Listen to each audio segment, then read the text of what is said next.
Wait.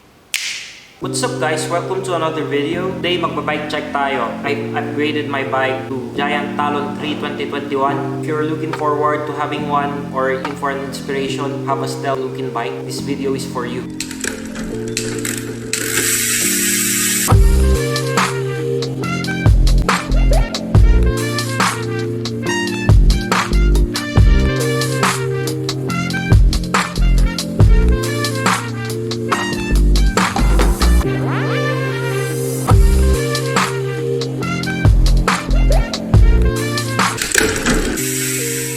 Let's start with the frame. So yung frame ko is Giant TALON 3 2021. Wheel size is 29. The frame size is small. Also yung material na ginamit is Alux grade aluminum disc. Pero yung sa fork, hindi na stock yung fork. I'm using a Suntour Epicson Stealth 29er with a 100mm travel. Yung wheel set ko is stock pa rin. Stock rims, stock tires, spokes, and the front hub stock pa rin. So yung stock na tire nung Giant TALON 3 is Icon, wired Maxxis Icon 2.2. It's really good for trails and on-road. Let's move on to the cockpit set. I'm using a Pro Coriac by Shimano.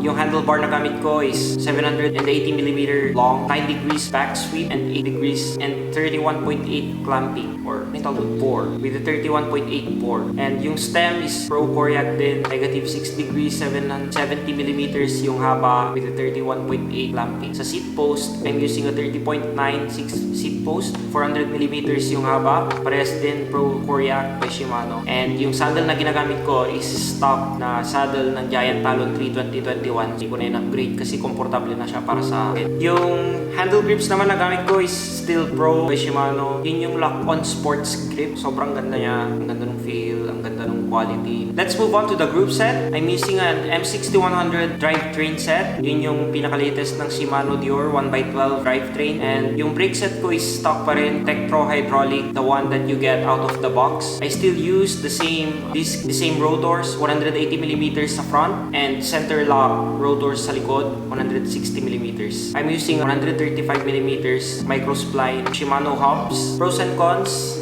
nung nag-upgrade ako sa 29er, mas komportable yung ride ko. 1 month ko pa lang siyang ginagamit. Pero wala akong nararamdamang sakit sa likod or sa bato. Kasi yung nararamdaman ko previously doon sa Mountainpeak Ninja. Maybe it's because the top tube is too long for me, or yung reach nung top tube is mahaba. Kahit na medyo short na yung stem nung previous bike. Ngayon, gumagamit ako ng 70mm na stem. Fits me really well. Sa long rides, yung facing mas nami-maintain ko sa small na frame. Or maybe it's because the wheel size, yung 29, kapag nakakuha na ng momentum, madali na siyang mag-roll. Hindi ko kasi sigurado, pero yun yung feeling ko. Maybe it's just psychological bias lang siguro. Why I sold my previous bike? So, nag-shift ako from 27.5 to 29er small. Mas gusto ko kasi na malaki yung wheel size eh. Mas gusto ko yung tindig nung Giant TALON 3 29er. Sobrang sleek.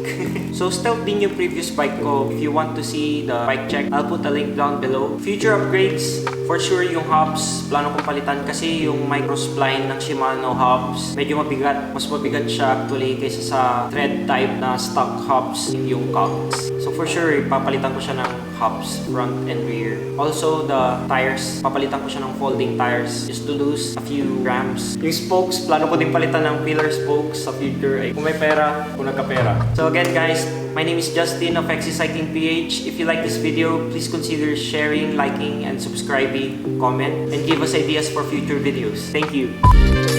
Your M6100. Great kasi komportable na siya para